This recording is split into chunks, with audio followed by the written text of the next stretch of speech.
Good morning, Indiana. Welcome to Who's Left This Week, the unapologetically progressive Sunday morning political news show for our state. Our opening theme is by Hoosier singer-songwriter Leslie Nuss, and my name is Scott Aaron Rogers. I am broadcasting from Bloomington. Once again, we've got 10 pounds of news to stuff into a 5-pound bag. The on-again, off-again, on-again war in Iran, Trump at war with the Pope, and the billionaire class at war with all of us. Plus, why all these stories matter to Hoosiers. I got a couple great guests to join me in talking about all of that and more. But first, you know the drill. This is an independent media project. We don't paywall content. We don't have advertisers. We certainly don't have billionaire benefactors. Only individuals like you keep this thing going. It is a foundational principle of Who's Left and the Progressive Indiana Network that we refuse to hide important information behind paywalls in the middle of a political crisis, even if that's not in our financial best interest. So please, if you find value in this work, go to progressiveindiana.net and subscribe at the paid level. It's only $5 a month or $50 for the whole year to help us build the infrastructure that will pop the right-wing media bubble in this state. And if a paid subscription isn't in the cards for you right now, that's okay. You can still help out by liking and sharing on social media, commenting, leaving reviews, providing feedback, and forwarding articles to your people. You get us when you can. Mostly, we just want you here in this community of Hoosiers dedicated to making this state and its government work for all of us, not just the elite few. Please join us. You can follow me on Blue Sky, Instagram, and Threads at whosleft.us and on Facebook, TikTok, and YouTube at Who's Left.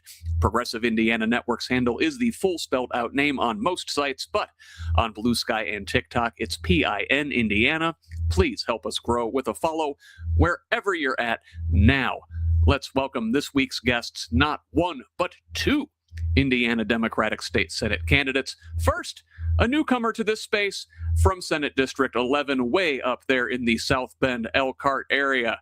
It is Gabrianna Gratzol. Gabby, welcome. Hi, happy to be here. I'm glad to have you here. Hey, tell the folks just a little bit about yourself. All right, I am Gabrianna. I'm running in Senate District 11. That's the northern portion of Elkhart and St. Joe County. I am a factory worker. I'm a mom, a wife, and I have a background in behavioral health and, just really trying to fight for working class Hoosiers and working class issues. Well, I'll tell you what, we appreciate that. And you know what? Another person out there doing the same thing, but clear on the other end of the state, is a returning guest and one of our favorites from down there on the Ohio River in District 47. It's Ethan Sweetland-May. Hey. Ethan, Scott, thanks for having me back. I'm so excited to be honest with Gabrianna. I've been seeing your work as well. By the way, that's Ethan Sweetland-May. I'm running for District 47, which is Floyd, Harrison, Washington County down here along the Ohio River. I've served this area as a garbage man for 11 years. I'm a dad. I'm a worker. I'm a husband. And fighting for a better standard of living and better quality of life for everyone in Southern Indiana. Well, I'm glad to have both of you here. Looking forward to today's discussion. Like I said, 10 pounds of news into a 5-pound bag. This thing is packed, so let's go ahead and jump right in. And we're going to start where we've been the last several weeks now. And if you weren't watching the news this week and felt like you were losing your mind, you weren't. This is really what happened. At the end of last week, recall, Pakistan brokered a ceasefire framework between the United States and Iran, one that explicitly required Israel to stop bombing Lebanon as a condition of the deal. Israel did not stop bombing Lebanon, so Iran kept the Strait of Hormuz closed. And Donald Trump, rather than, picking up the phone and telling Israel to knock it off, decided the right move was to launch a naval blockade of Iranian ports. Oh, yeah? You're going to block the strait? Well, I double dog block the strait. Because the man is a 79-year-old toddler. Now, to their credit, the administration did then bring Israeli and Lebanese negotiators together for the first direct talks in over 30 years right here in Washington, with Israeli airstrikes, of course, continuing during the negotiations. Eventually, a ceasefire there took hold. Israel stood down, and Iran, in what I will describe as a remarkably good faith gesture given the circumstances, opened the Strait of Hormuz. Trump immediately went on television, declared that Iran had agreed to never close the strait again, suspend its nuclear program forever, and surrender its enriched uranium. Iran had agreed to none of those things. What did the United States do in response to this diplomatic win? We kept the blockade.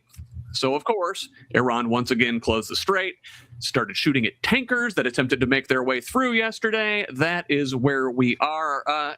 Gabrianna, how the hell are you supposed to negotiate with an administration like ours that doesn't appear to hold up its end of the bargain? Well, I mean, how do you negotiate with someone who is not operating in reality? Like, it is. Claiming that agreements were made on issues that were definitely not made, not only damages. I don't know that there's any real relationship to be salvaged, but I mean, what it does on a world stage, like, everybody's watching, everybody's lost faith in the U.S. as a superpower, and we've shown just how dangerous we can be when, like, the wrong person is at the helm. And now I just worry about the long-term implications, like what the administration treats like a secret, the influence of Israel and all of the financial conflicts of interest. I mean, it's very apparent on a world stage, and people are watching, and I worry about how these decisions and how the incompetence is going to affect future conflicts, future agreements. It doesn't look good from where I sit. Just from a branding standpoint, the U.S. brand is pretty tarnished right now. We could elect Jesus Christ as president in 2028, and I don't know how we're going to reclaim our standing on the world stage. Ethan, what the hell was the point of this entire week? It seems like we ended up exactly where we started, except with a whole lot of extra unnecessary death in Lebanon in between. Yeah, there's been a bit of a viral sound clip that's been going around the social media. You might have seen it or heard it. It's the "I'm alive, I'm dead. I'm alive, I'm dead again." And that's definitely how this ceasefire feels.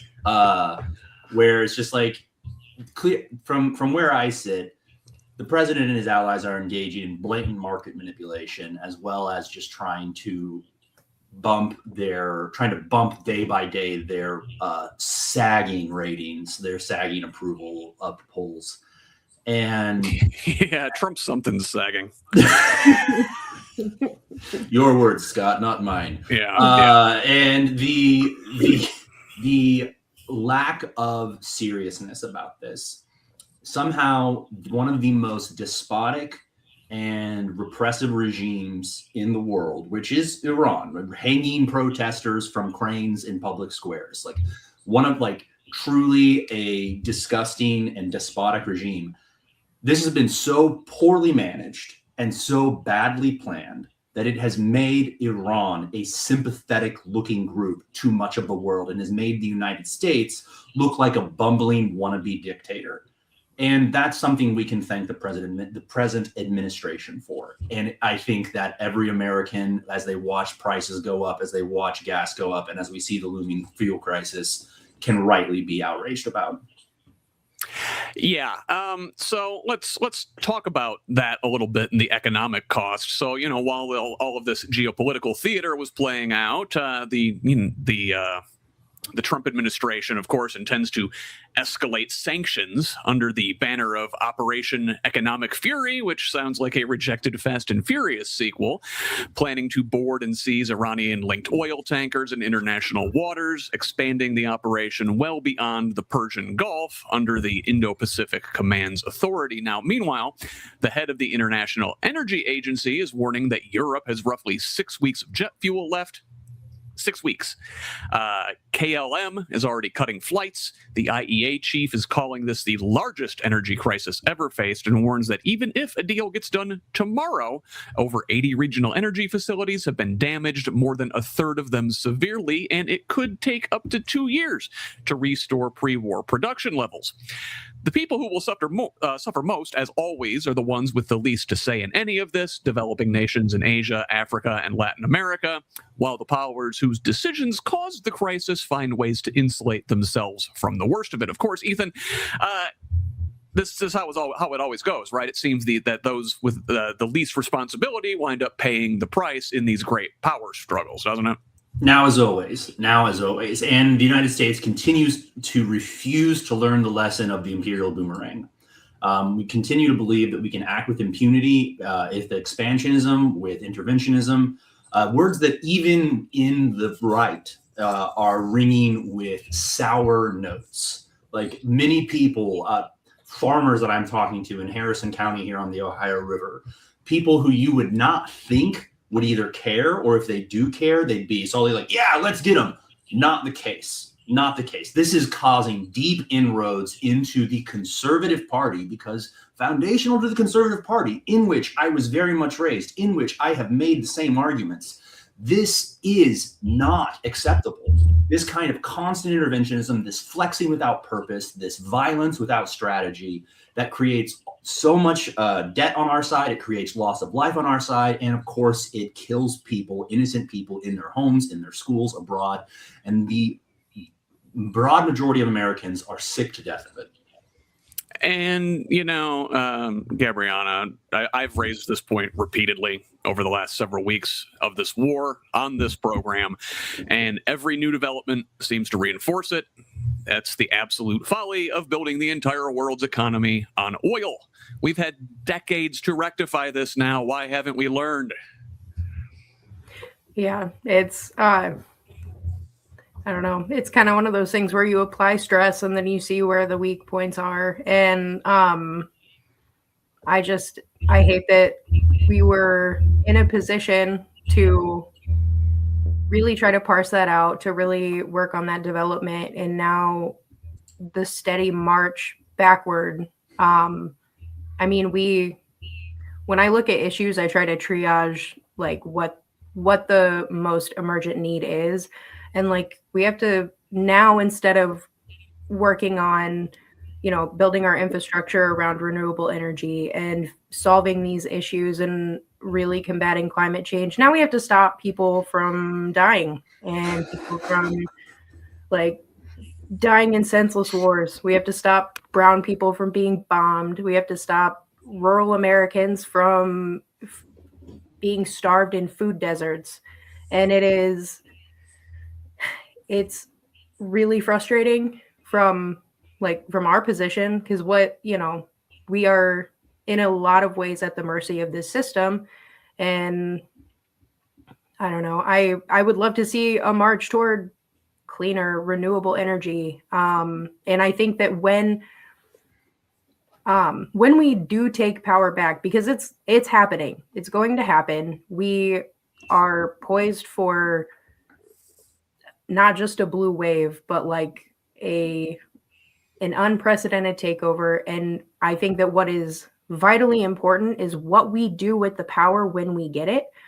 And I see so much fighting going on in the Democratic Party about what kind of candidates can win and what direction we want to take the party. And I see the fight going on about electability and where money has a place in politics. And I think we need to zoom out and look at this not so much as what do we need to do to claw back power now? We need to ride this wave, this momentum, and we need to make sure that we have leaders in place to take this power and actually create change that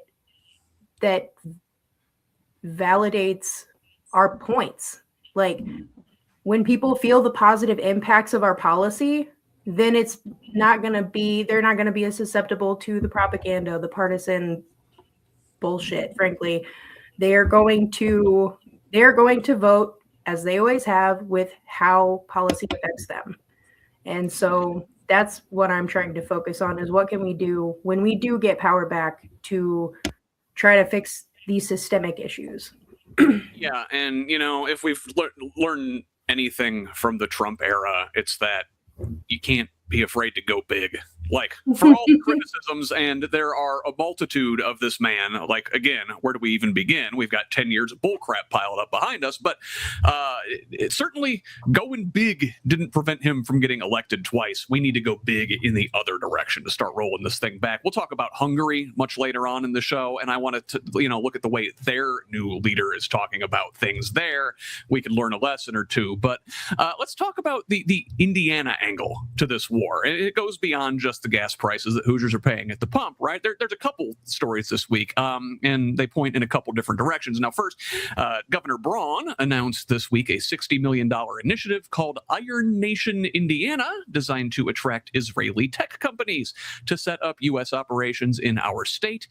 The state is putting in $15 million of your tax money. Now, I'll let you draw your own conclusions about the timing of a $60 million Indiana-Israel economic partnership announcement in the middle of an active war that even allies like Britain and Spain are calling senseless. But the second Indiana angle is darker still. Tom Pigott, writing at The Big Money on Substack, subscribe, by the way, he's doing good work over there, published an investigative piece this week alleging that Indiana's Applied Research Institute, a state-funded public-private partnership with the presidents of both Purdue and IU on its board, help fast-track Palantir's AI targeting software into military use. That software, called Maven's Smart System, consolidates surveillance and targeting into a single platform where hundreds of targets can be selected in minutes. The piece links it directly to a strike on an Iranian elementary school that killed 156 girls on the first day of the war. Indiana institutions, Indiana tax dollars, Indiana fingerprints all over that. Gabby, Indiana has already invested tens of millions of dollars into Israeli war bonds, and now we've got this Iron Nation initiative on top of it. How do you feel about tying Hoosiers at the hip to a global pariah state? I mean, to me, it doesn't sound very American first. So one thing that I hear a lot in the just the U.S. relationship with Israel is like, oh, well, you're running for a state position, so it's a federal issue. But time and time again, we see that it's not. The overlap it's glaring. And I'm sorry, but hey, like, morality aside, like, we have kids here who are getting dropped from like the child care vouchers. We have kids here who aren't going to be able to eat over the summer.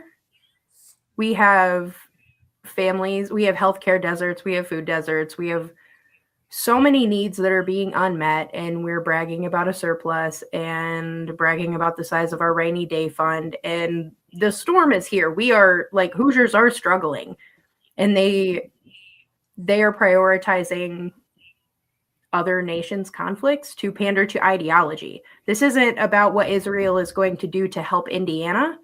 This is about how they can best endear themselves to the far right wing Christian nationalist agenda.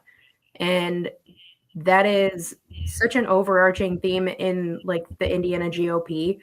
I remember when I was digging into state politics, I looked at their website, because I had gotten into like the NDEM's website, and I was just kind of like looking, navigating, seeing what was there, and I wanted to see the contrast. So I went to the Indiana GOP website, and their statement of like organization or whatever had very little to do with politics. It was all Christian nationalist rhetoric, not Christian value-based rhetoric, Christian nationalist rhetoric. And there is anyone who was raised in religion, anyone who's raised like anywhere near Christian nationalism, like I was, like most of us in Indiana are. Yeah, I see you, Ethan. We recognize that, and I think that we need people who understand that playbook in the state house, because they will lie. They will try to frame it as like, this is what's beneficial for Hoosiers. These are Christian values that benefit our politics, but we know better. And I think calling that out when it happens is vitally important. And yeah. Yeah. So, I mean, Ethan, this Applied Research Institute, like we said, it's a state-funded institution, Hoosier tax dollars, right? And Pickett's piece draws a direct line from that institution to this strike that killed those girls in an Iranian elementary school. How do we reckon with the fact that we have all those girls' blood on our hands? And look, Gabrianna mentioned it. You know, we're essentially killing kids overseas directly, but here we're just starving them slowly, right? Oh, you're muted, sir. How about now? There you're good. Yeah, I don't know how I did that. Thank you. So one of the things that I think we really should let hit home is that, yes, this is on all of us. That our government's ability to do this is on all of us. I think it's a favorite conceit to be like, well, not my president. Well, I didn't vote for him. And I'm like, fine, it's us. It's us. And frankly, whenever we deal with these things, we need to deal with them as people who are on the inside, not shouting at it from across the street. That's part. I mean, like, whenever I talk about Christian nationalism and the impact that it has on our unconsidered and blind support for another state like Israel, that we need to be. I want to address that as somebody who has very much been on the inside.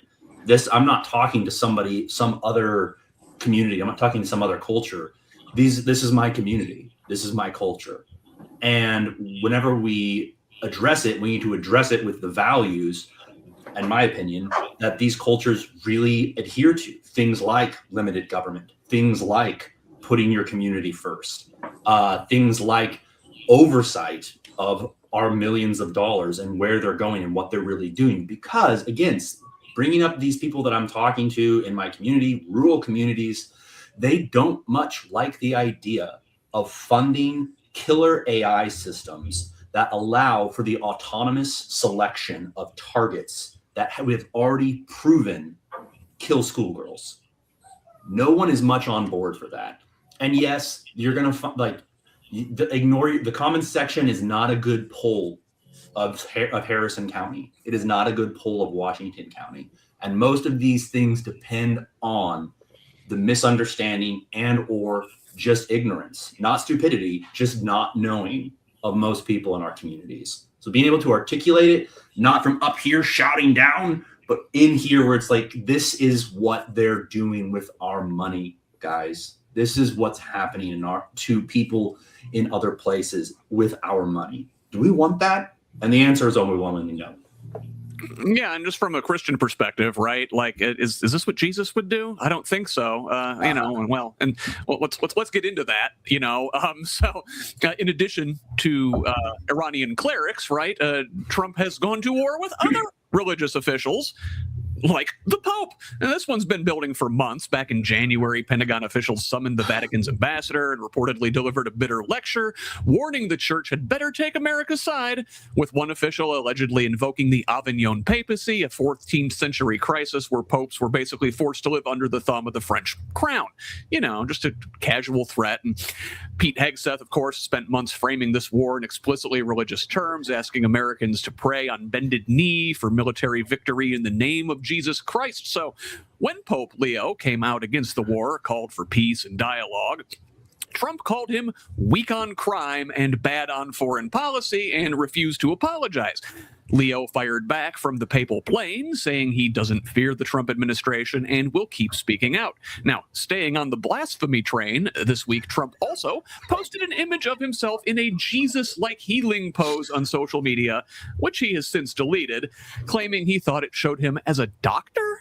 Then J.D. Vance, a Catholic of 6 whole years, told the Vicar of Christ himself to be careful in discussing theology, and the United States Conference of Catholic Bishops pushed back. These are not lefty radicals. They reminded the vice president that the Pope is not his rival, but, like we said, the vicar of Christ. So, and when you've lost the bishops, a notoriously conservative group, you have lost the room. Ethan, the man posted an image of himself as Jesus on social media, and his explanation was that he thought it showed him as a doctor. Did someone tell him to say the image was doctored? But his brain is just made of pudding at this point, and it didn't come out right? I think that's the best case scenario. Honestly, I think that is the best case scenario, that that an elderly man was given directions by his staff that he misunderstood. I think that's the best case scenario. I don't think that's what happened. I think that our president very much liked the comparison of himself to a holy figure like Jesus of Nazareth, liked the adoring poses of the people around him, the fighter plane screeching overhead, the flag in the background of the beneficent bestowment of the healing gift on somebody who needed his touch. And that this is also the same man who has the friggin' audacity to turn around and say with a straight face that, oh yeah, no, I just thought I was a doctor working for the Red Cross, and anybody that doesn't agree with me isn't my ally anymore, and also is fake news. That's the level of madness that we are dealing with. And I don't use the word madness pejoratively. I mean, like, the emperor has no clothes, and we are forced to watch his group of handlers who are profiting off of him and who are protecting their power do everything they can to keep the naked emperor on the throne right now. I like how he said that, like, the Pope is weak on crime, right? Listen, he might have his own plane, he might have a Pope-mobile, and he might wear a cape, but he is not Batman, right? It is not his job to fight crime. Gabrianna, you are up there in South Bend Elkhart area, heavily Catholic. How is this going over up that way? I mean, look, J.D. Vance might be a spineless weasel, but it takes some cojones to lecture the Pope on Catholic doctrine when you converted like yesterday. No, I will say my mother-in-law is staunchly Catholic. I believe she's a triple Trump voter, and my husband likes to just poke at her any chance that he gets. And he's like, hey, so did you see Trump's fighting with the Pope? And it was, I think, one of the first times we've seen her just like so fed up with him, like with Trump. It was kind of funny. But yeah, the fact that he's a recent, like, that JD Vance is a recent convert, and like knowing just the culture and the Catholic faith, like of, you know, the cradle Catholics versus the recent converts, and talking down to the Pope,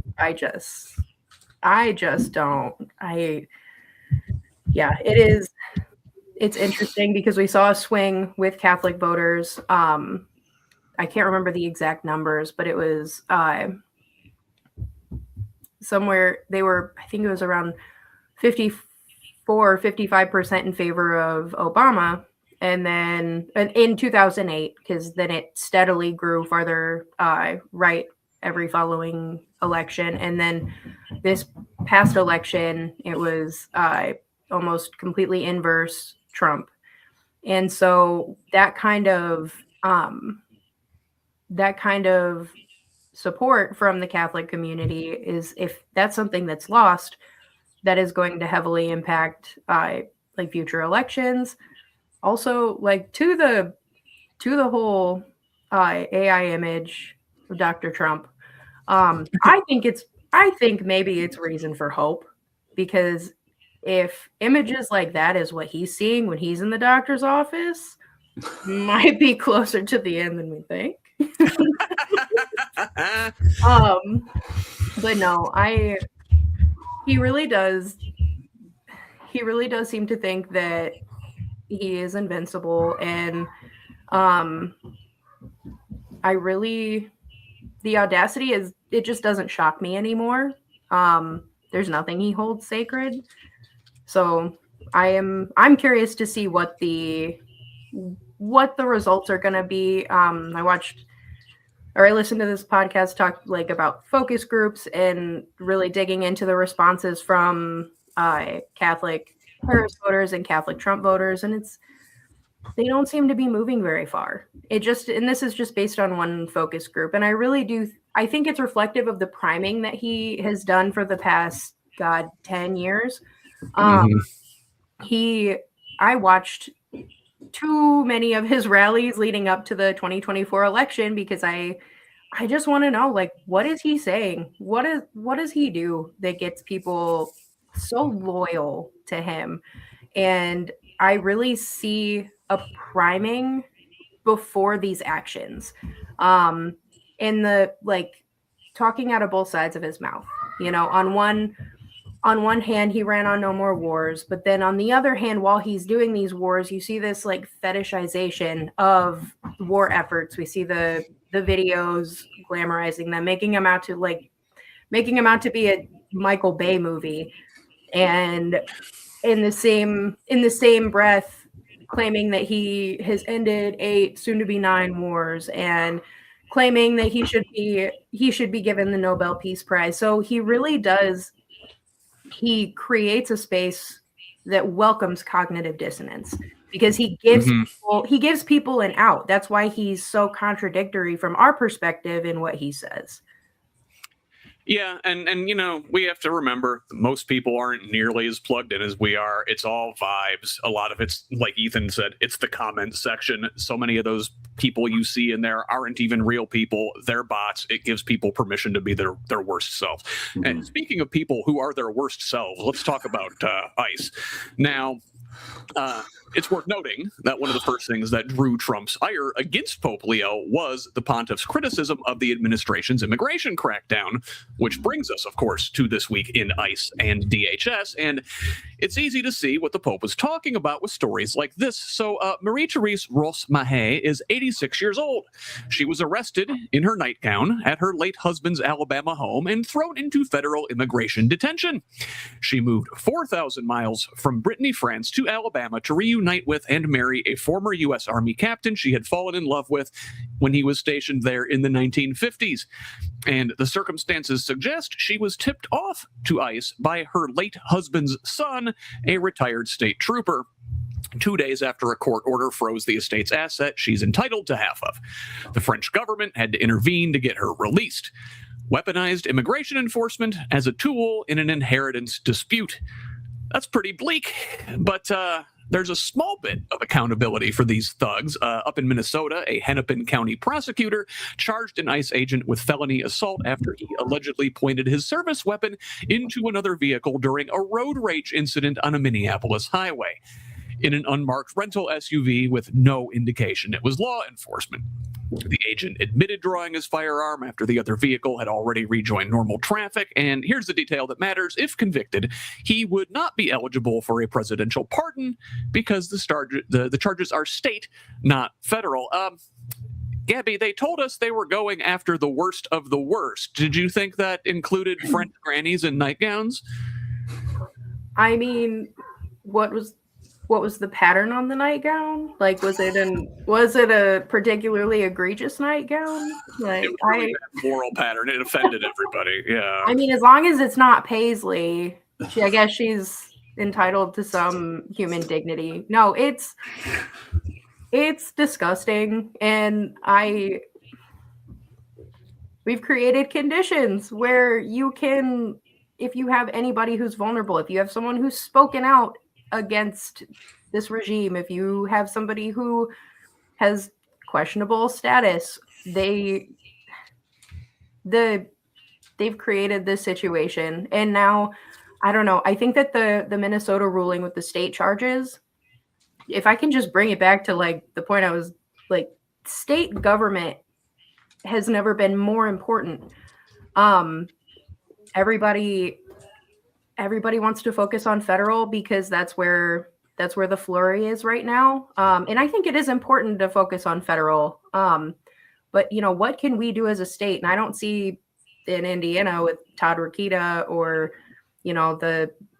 our current legislator, I don't see accountability coming, but like that is the president can only pardon federal charges. And I think that, to me, that's the point that is most important to highlight in all of this, because every week I really struggle with getting too overwhelmed with, the shock doctrine, the flurry of horrific stories. I catch myself driving sometimes and just thinking about like the kids, like the detention centers that are in Indiana, and thinking about the families. Like, I hold my son who's 2 years old and look at him and think, like, I get to be with him right now. No one is ripping him from my arms. No one is separating us by thousands of miles or forcing us to either be separated or to leave together.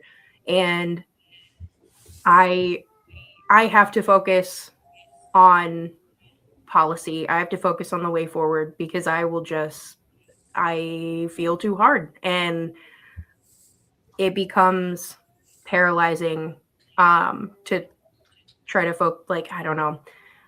I look at it and I try to focus on the fact that justice was able to be pursued because of state officials and state charges and state police forces. And that's what I try to take away from it. So, Ethan, look, I mean, I guess this road rage charge is something, but let's be honest. One, will this guy actually face real consequences? And two, where are the charges for the agents who murdered Renee Good and Alex Preddy? It's exactly what everybody's thinking whenever they see stories like this. Certainly what I was thinking. And the thing is, like, they have made it very, very difficult for state prosecutors to do this kind of thing with federal agents. And even if you were in a cooperative environment, right? Even if you were in an environment that was more interested in actual law and real order than they were in egregious anti-immigrant terrorism type activities, like agents who feel empowered to take men out of their houses in their underwear without warrants, or pull over cars they're fighting with and shove their guns in the windows. But again, and I as much as I kind of hate to paraphrase Sun Tzu in this, never interrupt your opponent when he's in the middle of making a mistake. Like, very little has galvanized everyday people like the threat of federal agents being unleashed in our neighborhoods and in our streets, pointing their guns at our neighbors, at our families, at our kids. And it helps break down this narrative of us and them, and makes it realize it's anybody that they want. And it will be your family and your kids. It will be your cousins and your daughter's school children, her schoolmates. That's who this affects, and that's who it will continue to affect. Our federal system isn't perfect, but state power to push back and leverage against national power, like Gabrianna was saying, it's really important, and it's another piece of why getting real representatives in the state house is so important in times like this. So there's an Indiana ICE-related story this week, too. A federal judge issued a preliminary injunction blocking the Trump administration from pressuring Apple and Facebook to suppress an ICE tracking app built by a Brown County man named Mark Hodges. The judge found that former Attorney General Pam Bondi and former DHS Secretary Kristi Noem didn't request removal, they demanded it, using what the court called thinly veiled threats of prosecution to coerce platforms into censoring constitutionally protected speech. The First Amendment explicitly protects the right to observe and record law enforcement in public. The government's argument that these apps endanger agents is the same logic used to justify suppressing any accountability journalism. A win for the First Amendment and a win for a Hoosier. Ethan, this guy is a real Hoosier hero, isn't he? And this seems like a pretty cut and dry First Amendment case, doesn't it? I would strongly agree, and it really resonates again with the conservative spirit. Like, I was raised on Ruby Ridges in Waco, Texas. Like, I like the stories of the danger of unchecked federal power, because we know that at the bottom, state power is the ability to inflict violence, right? And that's whether that's being used to protect the innocent or whether that's being used to oppress the innocent. At bottom, that's what we're talking about when we talk about law enforcement ability. And there is a super high standard that must be held accountable to. We give enormous amounts of power to the state. Even say the state has too much power. 30 years ago, enormous amounts of power in the hands of the police, in the hands of federal agents. And that power comes with the highest level of scrutiny, accountability, and responsibility. And like every good doctor, like every good sanitation worker, like every good federal agent, they expect to be held to that level. They expect to be held to that standard. And those who don't, that's why we have to have such high standards. Every good doctor, like Trump, right? Gabby, what concerns me almost as much as the government's behavior here is how quickly these tech platforms just rolled over. What do you make of that? I don't know. I don't expect people who are in the same financial class as them to have that level of integrity.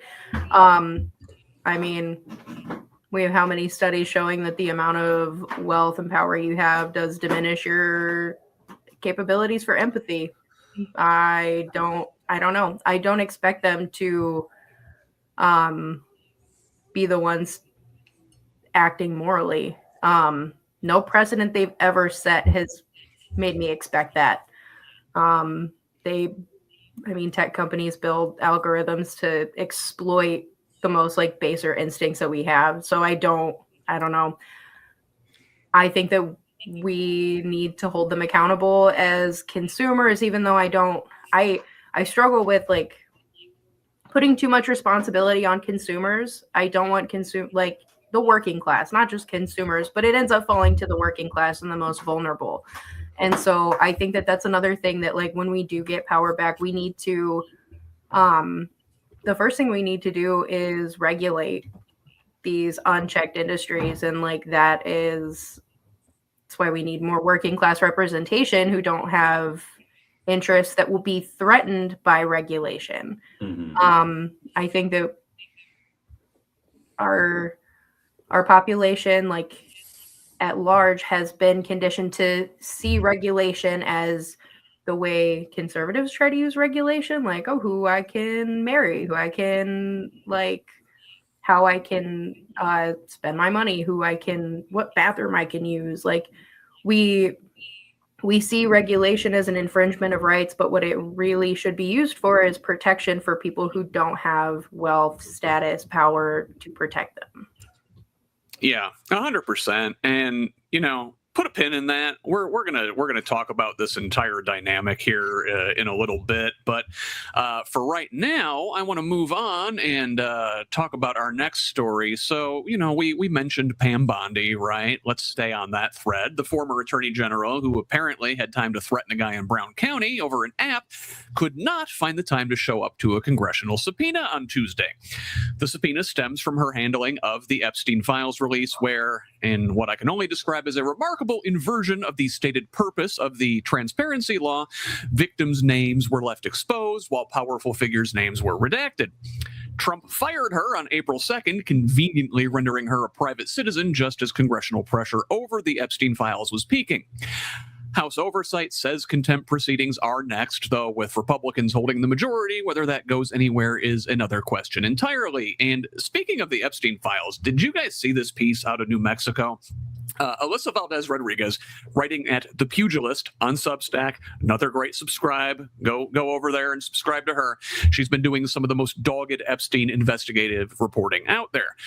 The short version is this, and even this is kind of a convoluted mess, so try and stick with me here. So the governor at the time who sold Epstein the Zorro Ranch property, his New Mexico compound where survivors say he abused, and maybe worse, dozens of victims, in 1993, introduced him to the man who became Epstein's personal power of attorney and then became the United States Attorney for the District of New Mexico. The governor's son later served as state attorney general for 7 years, took Epstein money for 2 decades through shell companies, and never opened an investigation.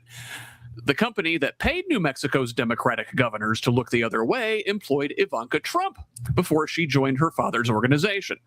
That company was later acquired by Brookfield Asset Management, a Canadian investment firm now managing over $1 trillion in assets, which within days bailed out Jared Kushner's financially underwater Manhattan skyscraper to the tune of over $1 billion, using a fund backed by Qatari sovereign wealth, while Kushner held American Middle East Policy Authority.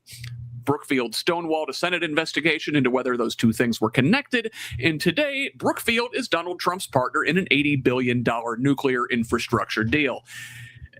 That's a lot. Now, Gabby, the author of that piece, calls this Epstein class not a conspiracy, not a single political party, but a self-reinforcing network where everyone who took the money became a node.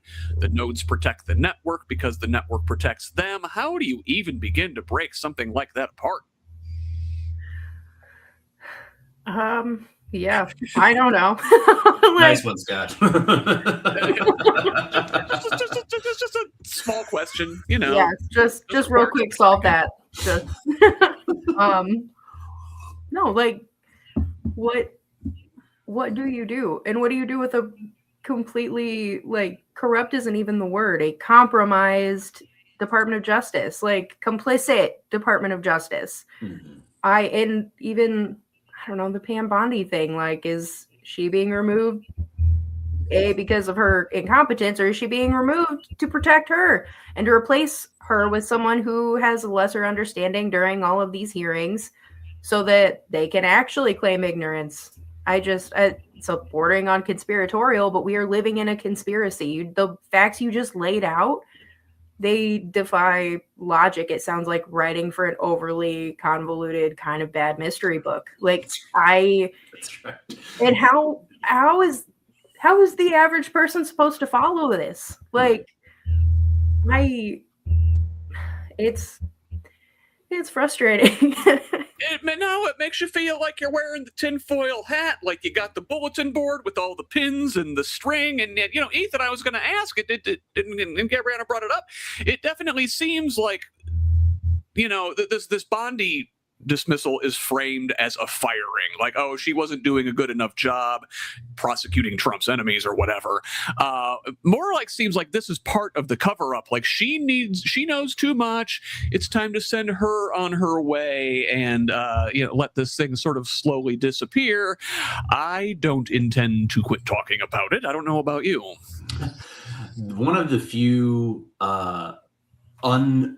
unchallenged levers in this political conversation is the reality that Jeffrey Epstein was connected to every level of power in our government, and especially his decades-long friendship with Donald Trump. They're partying together, they're being photographed together, them like praising one another, the birthday note.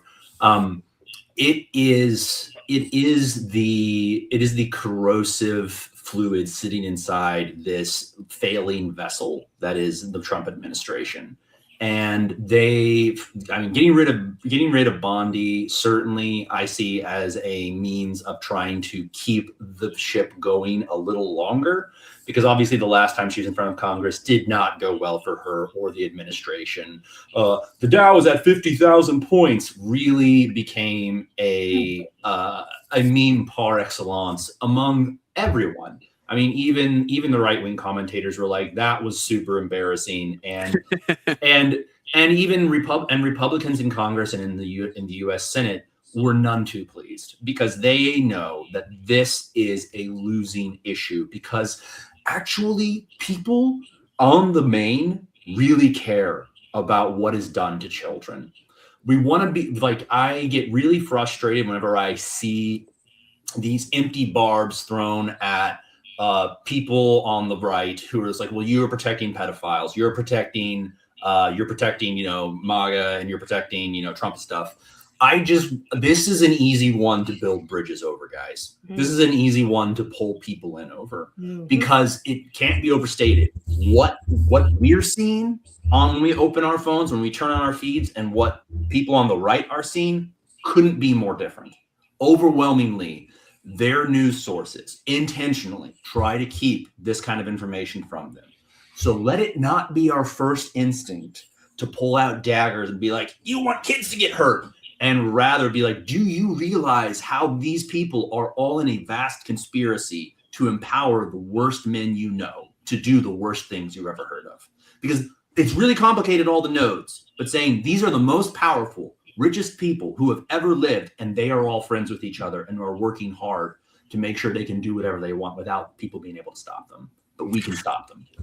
Yeah, and it goes to show, like, it's not just Trump and Republicans in New Mexico. It was Democrats. It's a big club, and we ain't in it, right? That's and right. I think we can all agree on that. And if anybody's implicated in that, hang them all up. I don't care what letter you got in front of your name. Right. Let's move on and talk about some more stuff at the DOJ. And, Pam Bondi might be gone, but the fuckery there continues apace. And 3 stories this week that together paint a pretty complete picture of what Todd Blanche is now running over there. First, 6 immigration judges were fired this week, including 2 who had ruled against the Trump administration in deportation cases involving pro-Palestinian students. One of them, Rupal Patel, found out she was being fired by email mid-hearing and had to notify her courtroom before being walked out. The DOJ framed these firings as impartiality enforcement. Patel called it what it is, a deliberate effort to reshape the immigration bench to match the administration's political agenda. Less experienced judges, faster case pressure, shrinking room for due process. Now, second, the lead prosecutor in the DOJ's investigation of former CIA Director John Brennan was removed after telling Justice Department officials she didn't think the evidence supported criminal charges. The DOJ called it a routine reassignment. It is not a routine reassignment. It follows a clear pattern. Trump previously forced out a Virginia U.S. attorney who declined to charge former FBI directors Jim Comey and Andrew McCabe, and his replacement, Lindsay Halligan, secured indictments a judge then threw out because she had been unlawfully appointed. Acting Attorney General Todd Blanche has said Trump has, quote, the right and duty to direct investigations against people he has issues with, a statement that would have ended careers in any prior administration. And third, the Justice Department asked a federal appeals court this week to erase, not just commute, but erase the seditious conspiracy convictions of Proud Boys and Oath Keepers leaders who organized January 6th, wiping the criminal records entirely. The motion was signed by U.S. Attorney and sentient box of wine Janine Pirro, who framed it as a routine prosecutorial discretion call in the interests of justice. Yes, the interests of justice for people who tried to overthrow the government. Ethan, this right here is what modern fascism looks like, right? It's not tanks in the streets. It's a weaponized justice system. And it is exactly the thing to tell a rising left-leaning populist movement that they are 100% right, and we need to restructure everything to do with our power structures. The thing is, and I want to be really clear about this, this is not something that Donald Trump has invented. He's merely pushing the pedal down on a whole bunch of areas where the federal government has been allowed to overreach, allowed to express presidential preference over the rule of law. And it's just in its most egregious form. And we have to recognize that the American political class has empowered this kind of unchecked abuse of power for many, many decades. And it's how we got here. You don't go from a stable people first democracy to this kind of authoritarian fascism in one election. And we need to be really clear on that, so that what we do starting in 2026 isn't just like, man, didn't you miss George W. Bush? It's like, no, I do not miss George W. Bush. Appreciate the memes, but I do not miss George W. Bush. I do not miss the Obama administration's expansion of the drone program and his targeting more whistleblowers and going after journalists than any president before him. I do not appreciate these things, and I recognize them as the corrosive impact of privilege and an abuse of authority that it is. And if we're going to turn and build something better that actually puts the everyday person first, that actually empowers the working class, and that holds the rich and powerful accountable, let's not be nostalgic for what never was, and let's build something that actually lifts all boats in America. 100%. I always like to say that Trump is not the disease. He is a symptom. This has been going on for a long time. Our executives have not faced accountability when they've done wrong. Nixon basically got to just walk away scot-free. Reagan committed treason, got away with it. It got covered up by George H.W. Bush. His kitty, George W., also committed war crimes. Obama, like you said, also committed war crimes. There needs to be a reckoning. It is not partisan. It goes all the way to the top, both sides. Like we said, big club, you ain't in it. Gabrianna. There's a lot packed in there, I guess, with all those three stories. As someone who, enjoys democracy, what do you find the most offensive? God. I mean, just to, I don't know, to Ethan's point, like not being nostalgic for what never was, that is it's just so good. No, and I don't know,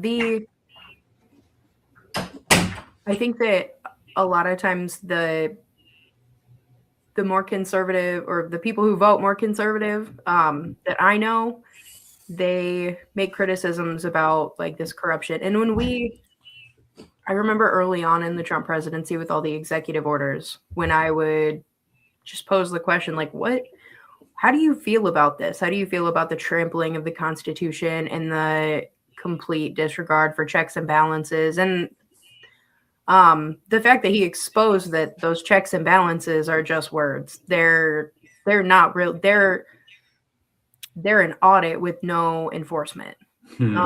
Parchment barriers, I believe James Madison called them 250 years ago. Yeah. And for me, when I would bring that up, they would point out, there's a cat.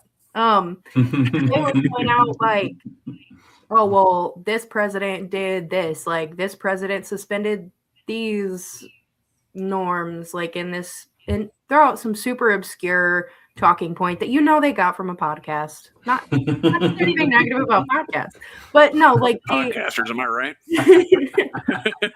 They would pull out these super niche examples, and I think to validate like the points that Ethan made, when they point out corruption, when they are like, oh, well, Democrats do it too. Yes, they do. That is why we're here, because we can't continue to just let it happen. We have to send people in who are not bought and paid for by the same people pulling the strings. I mean, I'll look at campaign donors to some of these candidates. They overlap. It's not partisan. A lot of these issues aren't partisan. And that's why when we are screaming from our homes at Congress to please do something, the Senate to please do something, just do your job, make something happen. They're not doing it. We can't even agree on like a trading stocks and like a ban on trading stocks and a ban on, like, we can't agree on ethics. And I don't think that's us. When I say we, I mean that very loosely, because it's not the electorate. That's something that is a bipartisan issue. Term limits, that is a bipartisan issue. And I think that in Indiana specifically, people are far less partisan than they are values-based. And I think that we need to speak to those values, the values of integrity, of ethics, of accountability. And that, I mean, it's so far removed from the actions that you just referenced. It's ridiculous. And we can call it out when either side does it, because we're not in a cult. Let's move on to our next story here, and move up from the prosecutors at the DOJ to judges. And it was a bit of a mixed bag in the courts this week. Let's start with the wins first. The pride flag is going back up at the Stonewall National Monument. LGBTQ plus groups sued after the federal government removed it in February, and the government settled. The National Park Service must reinstall the flag within 7 days and cannot remove it except for maintenance. The case is dismissed with prejudice, meaning they cannot relitigate it. Second, a federal judge dismissed Trump's $10 billion defamation suit against the Wall Street Journal over its reporting on an alleged birthday letter Trump sent Jeffrey Epstein. I believe Ethan mentioned that a little bit ago. The judge ruled Trump fell nowhere near the actual malice standard required. The Journal's defense is straightforward. The letter is real, publicly available, and confirmed by documents Trump himself signed into law. This is the second major defamation suit Trump has lost at the dismissal stage, following a judge's scathing rejection of his $15 billion lawsuit against the New York Times. Now, for the loss, a divided D.C. Circuit panel blocked Judge James Boasberg's criminal contempt inquiry into Trump officials, including Kristi Noem, for defying his order to halt deportation flights to El Salvador. The two-judge majority, both Trump appointees, ruled Boasberg overstepped. The Biden-appointed dissenter warned the ruling could undermine federal court authority for generations. The ACLU says it's asking the full D.C. Circuit to take up the case. Gabrianna, I want to focus on the first two for a moment, the Stonewall flag, the Wall Street Journal defamation dismissal. These are small, symbolic wins, but in a week with a lot of bad news out of the courts. How important is it to hold on to those? Oh, it's vitally important. I mean, it's like searching for any kind of win in this climate. And just, I think it's a good reminder that even though it feels like we have lost everything that was important, that we feel like we are in a position that we're powerless, that we are not, and that there are some institutions that are still in place that are working the way they should. I really try to focus on the wins and to not see them as like done, because like as a final win, it just shows, I mean, sometimes those wins show vulnerability that when we have the opportunity, we need to put stronger protections in so that we shouldn't, getting the pride flag put back up shouldn't have been in question to begin with. We need to codify certain rights. We need to not, I mean, when people are in survival mode and our tax dollars are paying for endless wars and bombing brown children, I don't think any of us want to have to fight over a flag. And that's not minimizing, like that should never have been on the table. Mm-hmm. Like it is, we shouldn't have to be fighting these symbolic victories. This should be a done deal that LGBTQ protections are human rights. And to get, I don't know, the quicker we can get to that point, the more of a victory it is for me. Yeah. So, Ethan, sorry, you got to tackle the bad news here. Noem and company were clearly in contempt. That's not even really seriously disputed. But we got instead was Trump-appointed judges handing the administration effective impunity. The symbolic wins are nice, but this is the one that's real. What do we do when the courts stop being a check on executive power? Excellent question, Scott. And obviously, this did not happen by accident. This is decades of careful planning and placement by the conservative movement to get judges, get lawyers into the courts, get conservative justices in place to be promoted into these positions. And with Project 2025, they're triggering it all to pack the courts as much as possible here with people who are going to reshape law in the country. And so the only antidote for this is to sweep the lawmakers. And I'm talking about your local state houses. I'm talking about Congress. I'm talking about the Senate, where, yes, justices interpret the law, but what we, the people, have direct influence over is who writes the laws and what laws get put on the books. For instance, how judges get appointed. For instance, oversight over courts. Like, we have seen the gross abuse of federal power, of the executive branch, to create all kinds of imbalance and injustice, to enrich billionaires, to empower polluters, to empower foreign companies and foreign nations to have undue access to our markets and to our real estate.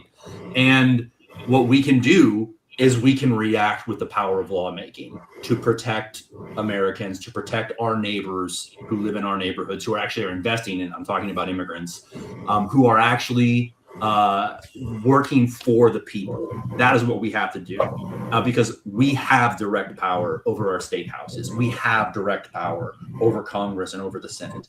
And so but we're only going to do that. It's not enough just to do that. We have to organize. We have to organize like they did when they won the weekend. We have to organize like they did when women won the vote, when they organized and won for civil rights. Like this, because the ability, when we saw 8 million people come out for No Kings this last time, we're going to see more next time. When people say like, it's not doing anything, you're wrong. It's raising a national profile of people saying they do not accept what's going on right now. And it creates a place for people to meet one another in a place where society has been degraded, where natural meeting spaces don't exist as much as they did at the start of the century. So we have to build movements. We have to organize with one another in solidarity. I know I've seen people out on the northern end of the state showing up on the picket lines with NIPSCO, and you know, I've got MPP down here in Washington County, where they won their union 2 years ago and are still negotiating for a contract.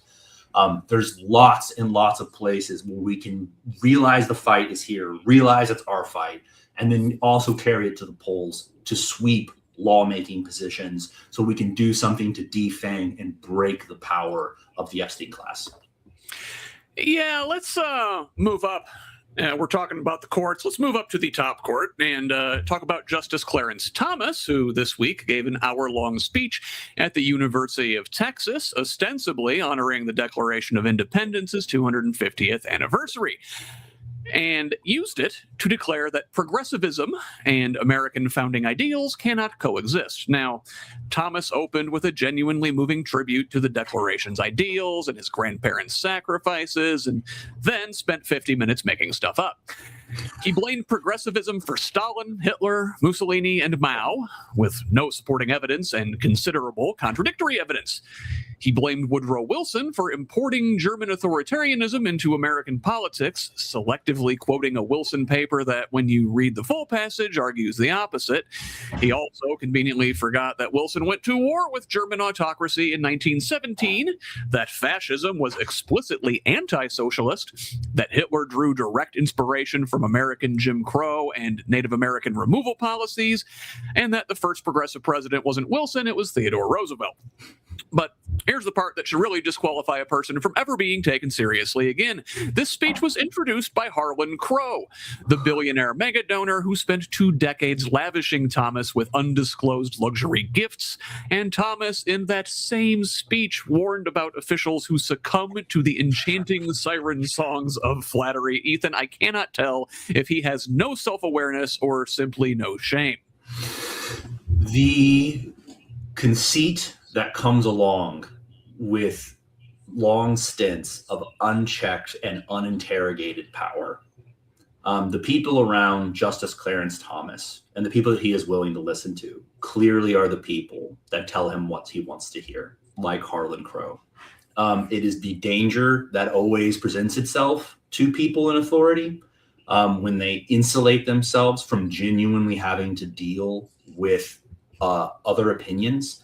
I mean, and of course, one of my favorite C.S. Lewis quotes is that we are morally resolving beings. Every choice we make is actually funneling us in a direction. And it's not that you are locked on a track you can't get out of, but your choices get narrower each resolving moral choice that you make, making you a kind of person, of which to escape would require something miraculous.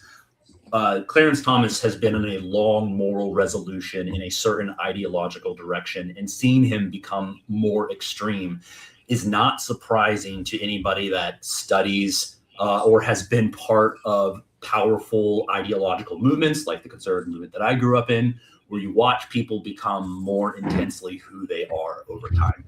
And it's one more reason to seriously question lifelong judicial appointments. It's one more reason to really, really question whether we want that to continue to be part of our future and why it is so important to take back the legislature. Gabrianna, mainstream media has largely ignored this story, but can you imagine the outcry if Ketanji Brown Jackson gave a similar speech about conservatism at UC Berkeley? You mean a DEI speech? No, it's ridiculous. The double standard it's not something they're trying to hide. No, it's frustrating to be where we are. Yeah, I really, yeah, the fact that we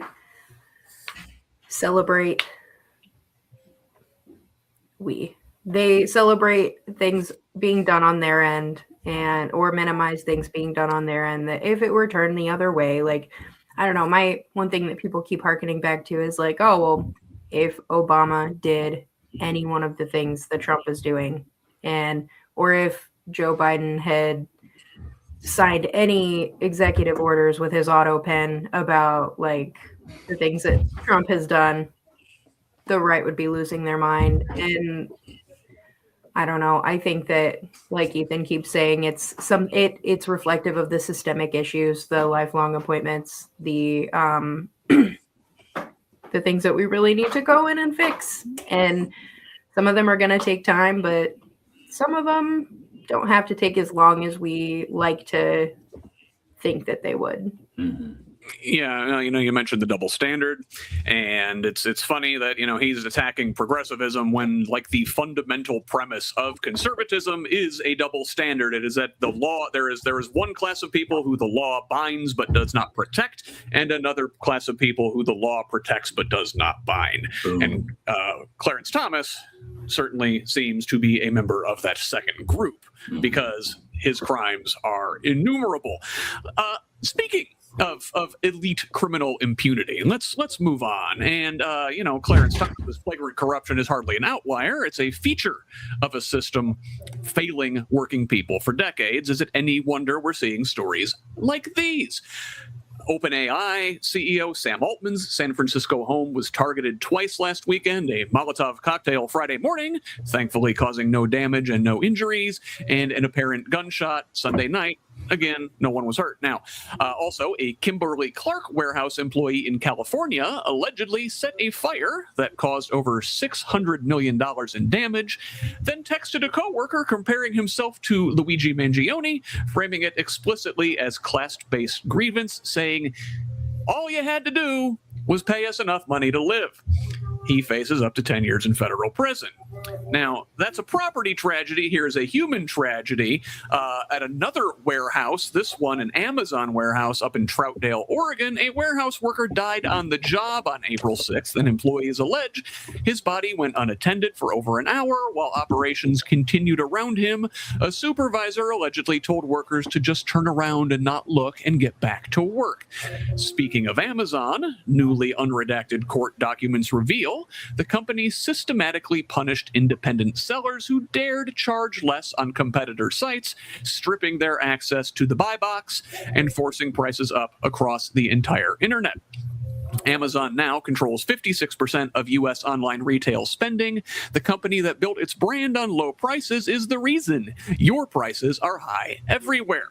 And while all this is going on, the New York Times this week handed Amazon CEO Jeff Bezos' wife, Lauren Sanchez, thousands of fawning words while her husband engaged in said monopoly behavior, laid off a third of the Washington Post newsroom, paid $40 million to flatter Melania Trump, and his warehouse workers are dying on the clock. Bezos promised to give away most of his fortune in 2022. He has since more than doubled it and given away less than 2%. But sure, let's talk about how happy Lauren is. Gabby, that Sanchez piece has some real Marie Antoinette vibes, doesn't it? No, everyone I work with has been talking about this reflectively all week, and it is I don't know. I think the way that we view property damage can be a little bit frustrating. I mean, he's facing, is it life? 10 years for the guy who burned the warehouse. Okay, Yeah. there's been, I don't know, there's a lot of things going on. Sometimes it's hard to keep all of them straight, but no, I think that paired with other warehouse fires, paired with the Sam Altman attacks, and a lot of people I see are also looping in the incident in Indianapolis with the drive-by and the data center message and everything. When, I don't know, to take these actions, people have to feel like there is absolutely no other recourse. People have to feel that there is nothing to lose. I mean, the warehouse fire, all you had to do is pay us enough to live. That, I mean, he posted that as he was doing it. How, at that point, you're not expecting that you're just going to get away with it. You are accepting that the consequences of that action are better than living in the system that has been built for you. And I think that's what I try to take away from it. To be to the point of desperation that consequences be damned, consequences are worth it. That is reflective of systemic failure, that if we don't change, it's not going to stop here. Yeah, to me, it's just it's reflective of failure. Well, and he compared himself explicitly to Luigi Mangione. For people who don't know, Mangione was accused of killing the CEO of United Healthcare.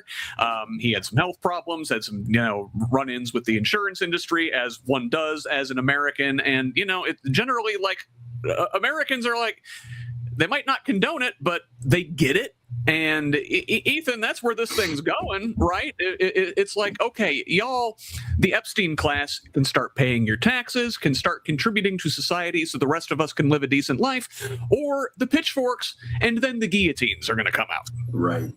And any honest look at history says this is where it goes when you get massive wealth inequality built up. Right. And I mean, you can do centuries of a ruling aristocracy with serfs, but that doesn't end well for you either. It's not worth it. We can make a more fair and just society by concretely focusing on, is it just that you reap millions of dollars, hundreds of millions of dollars of money from the work of other people that get fractions, the tiniest possible fractions of what their labor is producing? Are you worth that? Is your hour worth that? Are your children so much more valuable than their children? Are your homes so much more valuable than their homes? And one of the true bangers out of the New Testament is in James 5, and it says, "Woe to you who are rich, weep and wail for the miseries that are coming upon you, because the cries of the laborers in your fields are rising up to the Lord of the Sabbath, whose wages you have kept back by fraud." And I think about that so many times when I'm reading headlines these days, where it's like, your profits, your 200 times the income of your lowest paid worker is a wage kept back by fraud. You don't disclose how much their labor is worth, and you refuse to give them what their labor is worth. And it is a fact that when people are faced with a growing tide, Indiana is now #1 in the country for foreclosures. We have to afford a 2-bedroom apartment in Indiana, you need to be making $22.18 an hour, and the average wage is under like $18 an hour. There is only so far you can push people before the social contract, the agreement that if you do the right things, if you obey the rules, it will generally turn out all right for you, is seen to be breaking down. And one of the things we have to do, one of the reasons why I've decided to step up and run right now, is because there are concrete, immediate things we can do to provide relief to people who are struggling to pay rent, relief to people whose utilities are too high, and bring down those costs so that people can actually breathe. Because when people can't breathe, suddenly setting things on fire starts making sense. And if we want to avert that, we have to take action now. Yeah, the minimum wage right now is less than the price of a pound of ground beef. These people treat us like we are ground meat. Now, there is an Indiana angle to all of this, and what happens when the very organizations that are supposed to be protecting workers are themselves abusive. The union representing the Indiana State Teachers Association staff, the professional staff organization, has filed NLRB charges alleging that ISTA management retaliated against union leaders who objected to an opaque internal restructuring plan. 3 PSO officers, including its president and vice president, were placed on administrative leave, with 2 facing termination, all while simply seeking information about the restructuring. So, a teachers union is accused of doing to its own staff exactly what PSO members spend their careers fighting against on behalf of Indiana's educators. Ethan, isn't it ironic? Don't you think? Power corrupts. Power corrupts, and absolute power corrupts absolutely. And I mean, we know that Indiana teachers have been truly pushed down over and over again over the last few decades. I mean, a union that doesn't have the power to strike is a union that's fangs have been taken away. And we have to recognize that whenever pay is so low for teachers in Indiana that here in Southern Indiana, the move for most teachers is just to jump across the river into the Louisville area. And if you have a master's degree, I have a friend who's a middle school teacher, moved over to a job in Louisville and started making $10,000 more a year instantly. That's the reality Indiana teachers are dealing with. And so again, like, you can't keep grinding people down and expect them to take it. And we need to recognize as communities, all injustice is rooted in an imbalance of power. And if we want to fix what's broken, the injustice that we see, we have to take power back. And that power exists with organizing and group action. Unions are already the best place to get that started because we already have the organization happening. We already have the looking left and right and realizing we're all on the same line here. But we can spread that to our communities. We're seeing with the NIPSCO lockout, like we're seeing with BP lockout, where you're seeing broad community support coming around these workers. It's just like, don't let it stop here. Let push for the next thing, because the injustice you see exists because of an imbalance of power, and fixing it means we have to take our power back. Yes, support organized labor, but Gabby, does union boss behavior, like we just described, undermine the broader efforts of organized labor? So yeah, that's something that I've had people bring up to me a lot, actually, is my campaign, the party at large, like we, support labor. But I've had people be like, yeah, I want to support labor, but I've been in unions where, the power did corrupt. Mm-hmm. And they've had to deal with the consequences, like, what we're seeing here.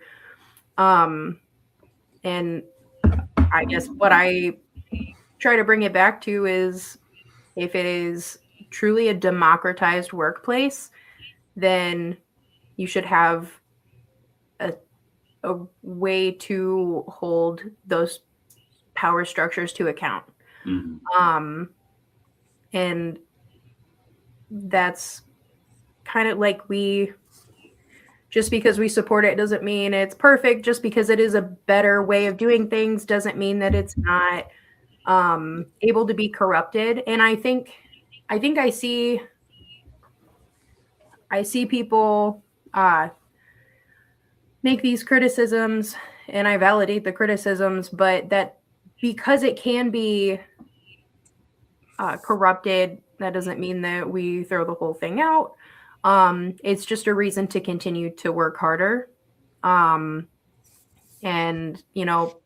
from a place of state legislation, what can we do to give people, to make sure that people have recourse in these situations? But yeah, I just don't want people to have more ammunition against democratized workplaces.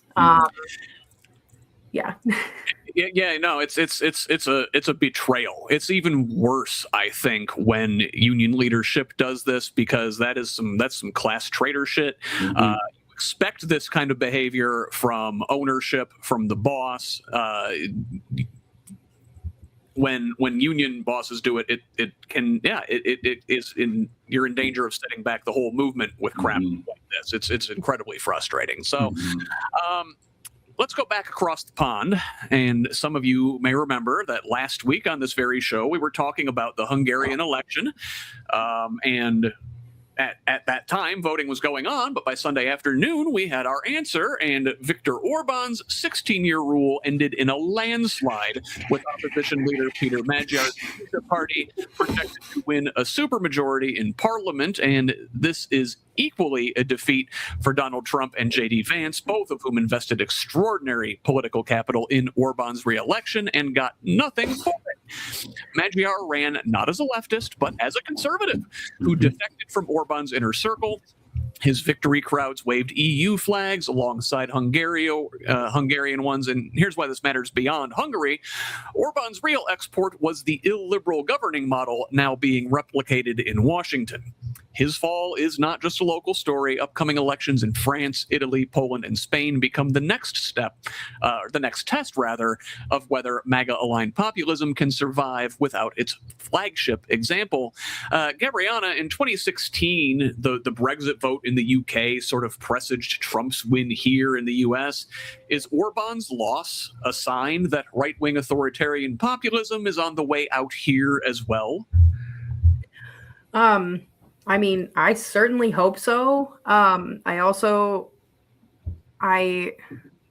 kind of touching back to what I said earlier, like, our glorious missteps on the national stage, our embarrassing performance from our president and the people that he's having conduct like foreign relations, they're having an effect globally, and I hope that this is evidence that because of seeing authoritarianism fail on a U.S. size scale, I really hope that it does set an example going forward in these future elections, and I just really want to see a global swing left toward true, like, liberal democracy. And I do hope that this is indicative of a larger swing. Yeah, but winning the election, getting the guy out of power is not sufficient, right, Ethan? I mean, Magyar is vowing to dismantle the corrupt criminal organization Orban erected in Hungary. That's what we need to do here. What does that look like? Having a criminal justice system that actually goes after criminals, and I don't mean people, and capitalizing on the growing sense people are getting screwed, and they're getting screwed by the rich and powerful. People know that. It's part of why Viktor Orban lost, because his corruption became so well known and so visible, and the stagflation in the economy, the way everyday people were being hurt by his regressive policies. If he can carry that momentum, that's how he's going to make those big structural changes as Bonhoeffer said, that we don't just lift the wheel off of people that are run over by injustice, we drive a spoke through the wheel and break the dang thing. That's what we have to do. And to do that, you have to carry the will, the excitement, the anger of people into these big changes. And whenever I'm talking to people in my district, whenever I see these conversations happening, we have to help people connect the dots to see that, like I mentioned MPP in Campbellsburg, Indiana earlier. It is a small manufacturing company that has been the lifeblood of Campbellsburg, Indiana for decades. I talked to women who retired from there, who worked the lathe, who worked in the factory for 40 years. It's owned by a New York private equity company now, and they own a number of energy concerns up and down Pennsylvania and Indiana, and they have fought them for over a year on a contract after initially fighting and suing them over the union. And they are trying so hard to get this billion-dollar portfolio up so they can sell it to somebody even bigger than them. So they can sell it to somebody even bigger than them. So it can make money on rent, on debt, on the labor of these people in Campbellsburg, Indiana, that will never see a dime of it. And most of the Washington County doesn't really understand what's happening. District 47 doesn't really understand what's happening. Helping people see that you are in a fight against the wealthiest, most organized class of people to ever exist in the world, who can perform transactions and get deals done in fractions of a second that decide the fate of your town. Helping people see that and helping them mobilize and carry their anger, carry their passion, and know who they're really fighting against, because people know they're getting screwed. Helping them see who's actually doing it is what we have to do as candidates, and then what we have to do as elected officials. Right, because the way it's treated is, hey, here's these private equity guys from New York coming in, scooping up your company, making your life worse. Look, they're in New York. New York elects Democrats. It's Democrats' problem. And we've got to get beyond that kind of simplistic thinking. Yes. Let's come back here stateside. You know, there were elections in Hungary last weekend. Well, we had elections this week, at least a special election in New Jersey, where progressive Ana Lilia Mejia won the 11th district special election on a platform of abolishing ICE, Medicare for all, and taking direct aim at billionaires' stranglehold on the economy. AIPAC spent heavily to stop her and ended up elevating her instead. Oops. But I want to take a look at an important upcoming election, and that is the California gubernatorial race and what just happened to one of its leading contenders. Eric Swalwell, who had been a top-tier candidate for governor, leading in the polls, announced he is leaving Congress after sexual misconduct allegations surfaced, and it's worth noting that this story was not broken by the New York Times or the Washington Post or the San Francisco Chronicle, but by social media influencer Mrs. Frazzled, who published what was apparently a widely known secret in political circles that traditional media refused to touch. The allegations are serious and gross. A former staffer says Swalwell raped her on 2 separate occasions while she was too intoxicated to consent. 3 other women allege unsolicited nude photos and explicit messages. Swalwell denies the assault allegations, but admits to, quote, mistakes in judgment. There's probably more where this came from. Now, joining him in exiting Congress this week is Texas Republican Tony Gonzalez, who acknowledged an affair with a staffer who later died by self-immolation. And this guy lingered in Congress until Republicans realized they could force him out simultaneously with Swalwell to keep the House's partisan balance intact. Ethan, now Democrats moved pretty swiftly to drive Swalwell out. His own campaign chair resigned and called on him to step down. Colleagues on both sides were plotting expulsion. Republicans, on the other hand, let Gonzalez linger until they could use him as a bargaining chip to get rid of Swalwell. What does that tell you about the difference between the two parties?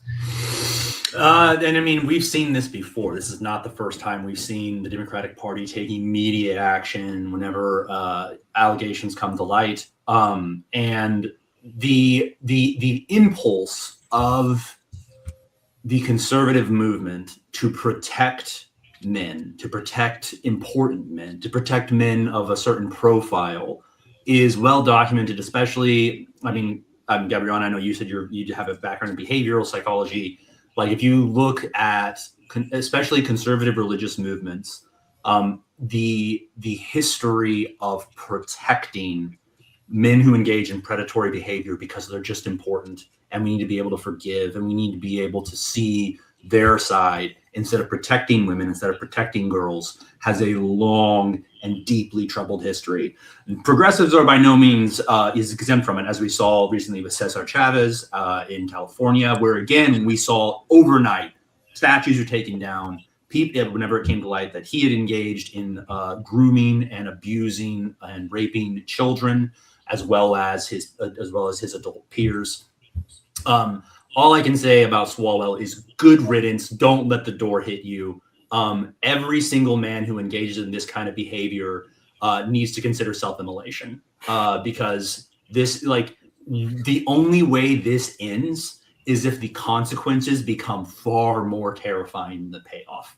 Like, the cycle where 1 in 3 women is abused or has been abused or harmed by an intimate partner is only broken when we absolutely drive these men out of social life. So, Gabrianna, now listen, that's all well and good to point out the differences in how the two parties handled this, but these allegations were apparently a widely whispered secret in Democratic circles for years, which suggests that there were likely plenty of powerful Democrats who knew exactly what was going on and only called for his ouster once Mrs. Frazzled made it impossible to look away. How much credit do Democrats really deserve here?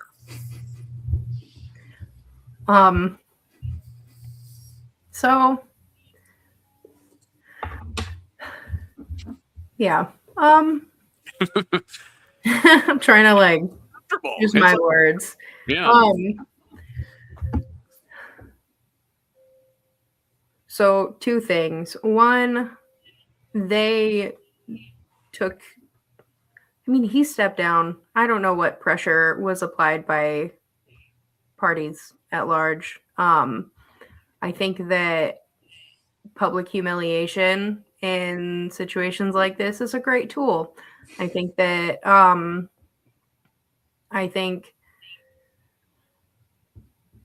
at large we do have a better track record that our Republican counterparts, but at that same time it is still, I think, what I see more often than not in these whispered, not that I'm privy to whispered conversations of horrific systemic abuse or actions like this, but when there are people in the party who it's this person has a reputation for being this kind of way, this person acts like this when they're drinking, or this person, maybe don't associate with them because we don't have proof, but these allegations were made, because that does happen. I think that it only becomes actionable when it's public. And that's the issue that I have with it. Oftentimes I feel that if I can get a little critical of the party, I see... we want that here. I see us running on these values that I obviously align with very strongly. And then when it comes to act on those values, it's often a question of what we can get away with. And we are more afraid, and I'm going to say they, not we. They're more afraid of being seen to be contradicting those values than they are of the actual harm that's done when people act like this. And also, if I can just, that primary race, the way California's gubernatorial race is set up, people have been calling for other candidates to drop out to try to consolidate votes for the perceived frontrunners. And then look how that's turned out. I think that in the national sphere, there's been a lot of talk about how candidates should be handling that race, about sacrificing their shot at the race, sacrificing their campaign for the greater good. And I think from a strategy standpoint, that is always a conversation that's worth having. But I think that if you are unsure, you should, where would we be if another candidate who was pressured to step out of the race or drop out had done so, and now with him in the position he's in, I mean, what it just, I don't know. It just makes me question. I don't have like some provincial point that I'm leading up to. It's just something as I'm learning more and more about partisan politics, about like state politics, there are often moves that the establishment wants us to make for the sake of strategy without knowledge of what's going to happen in the future. And so it's just something to think about going forward. Indeed. I like the jungle primary kind of thing that they do out there in California. It does have its drawbacks. I'd like to see the top 4 move on to the general and then ranked choice voting, but that's a long way off. We got to win first. Let's talk about elections here at home. Okay, we've got our own primary coming up on May 5th. This week, a federal judge blocked Indiana's ban on student IDs for voter identification, restoring access for an estimated 40,000 students in time for the midterms. The court found the state eliminated a form of ID that had worked without incident for nearly 2 decades while producing zero evidence of fraud tied to student IDs. Meanwhile, in Senate District 38, Terre Haute attorney Jim Bopp, a close ally of President Trump and Governor Braun, and one of the most consequential far-right political actors of the last 50 years, tried to kick Republican Alexandra Wilson off the May 5th ballot over a 2010 criminal charge that was pleaded down to a misdemeanor. The whole thing was in an effort to drag Trump-endorsed candidate Brenda Wilson to a primary victory over the incumbent senator there, Greg Good, who voted against the White House's redistricting push this past December. Worth noting, both of these rulings that affect the elections came down a week after early voting in Indiana had already begun. Now, also along the lines of this primary here, the governor endorsed 3 House Republicans this week who voted against redistricting, directly contradicting his own December threat that opposing redistricting would carry political consequences. In the same breath, he endorsed 7 primary challengers, targeting Senate Republicans who voted against redistricting. So, Braun is punishing Senate members for the same vote he's rewarding House members for and hoping nobody notices. If Mike Braun is consistent about one thing, it's in being inconsistent. Gabby, good news on those court rulings, right? Oh, absolutely. Also, if I can just speak a little bit to the endorsement process with the results of the redistricting, my district specifically is dealing with that. My opponent, Linda Rogers, is being primaried by a candidate who was handpicked and has been running. He's received a Trump endorsement, and he received that Trump endorsement the same day that Trump made that post about wiping an entire civilization off the face of the earth. So the timing is just stunning. But I don't know. This is purely speculation, but I kind of see it as with Braun's endorsements, the House is far more vulnerable to having the supermajority broken. So I think he wants to, the incumbent typically stands a better chance than an incoming challenger. So I see it as being strategic. I see it as he wants to keep power in the House because he sees what's going on. He sees how many people have filed to run and how much momentum some of these races have built up. And then in the Senate has a farther way to go before the supermajority is broken. Not to say that it can't be, but it is a lot more difficult. Mm-hmm. And the Senate has a reputation for being more moderate than the more radical and more reactionary House. And so I think that they want more ideologically aligned candidates in the Senate, people who are going to vote along those like more extremist party lines than trying to listen more to their voters as a whole, if that makes sense. Yeah. I mean, listen, I think you give Governor Braun far too much credit in strategic thinking. I think he's just a flip-flopper who will do anything for political expediency. Ethan, how does he manage to sit up straight at that big desk without a spine? Oh man, and it's been. I mean, like obviously, all these threats were being made during the redistricting fight. All this guarantee obstruction should you buck the party line. And the in Terre Haute case is very interesting to me because I was actually born and raised in Terre Haute, lived there until I was 20 years old. Jim Bop is a very known quantity to me and my family. Like, so watching the stories come out of Terre Haute has been super fun. And it is you talk about these presidential endorsements. My opponent, Gary Byrne, got a shout out, tragically identified as representing the 47th congressional district in that, as opposed to the 47th state Senate district. Little clues is that the prez did in fact write these. But yes. Governor Braun not having a plan besides stumbling in from one thing to the next is pretty evident on all policy issues, whether it's completely ignoring the people to the district just to the west of me, where they're pushing through the mid-state corridor that has 83% opposition in the counties where it's slated to be built. Like, overwhelmingly nobody, including in Braun's hometown, wants this new massive interstate built through their counties.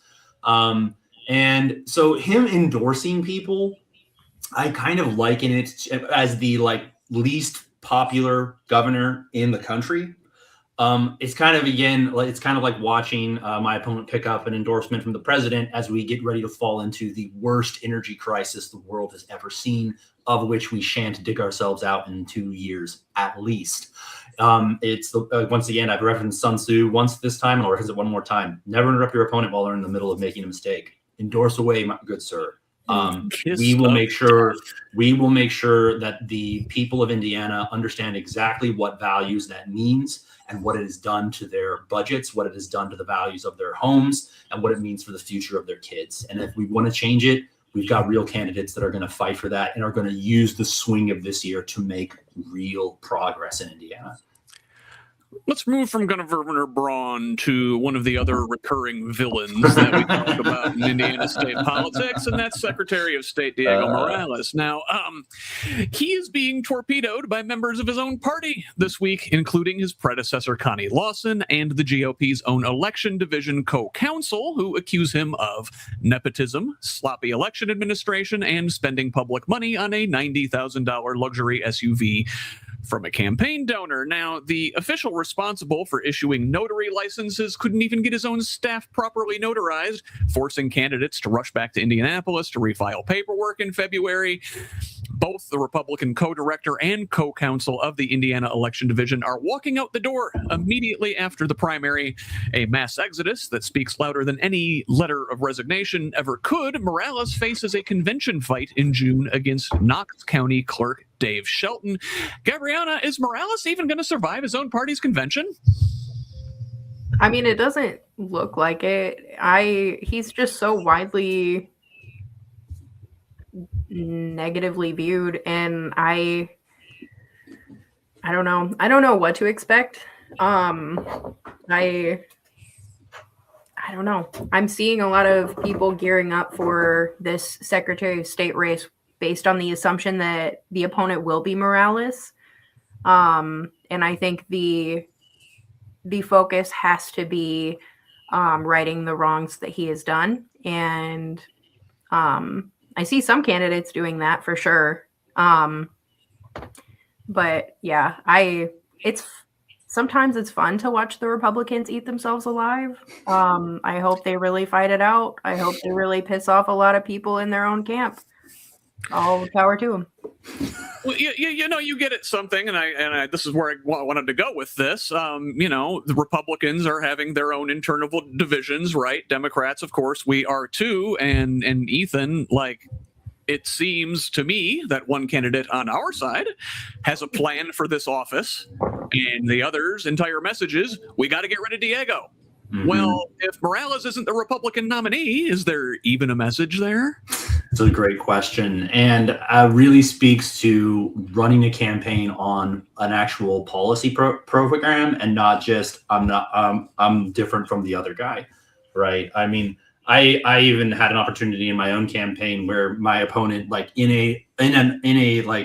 said to a constituent, well, you should just vote for the other guy. And I've like caught on with like a bunch of people like, vote for the other guy. And I'm like, I'm not running on that. I'm running on creating a public registry for domestic offenders. Like I'm running on creating paid parental leave. I have policies that I'm pursuing. And so the Secretary of State race, very much the same situation. What are your actual policies? How are you actually going to improve access for voters?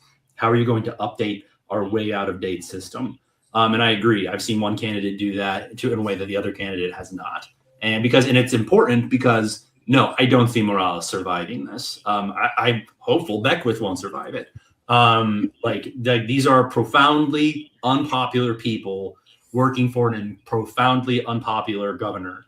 And everybody smells blood in the water headed into 2026 for the Republican Party. They have been mismanaging our state for 20 years, and we have the highest utilities in the Midwest.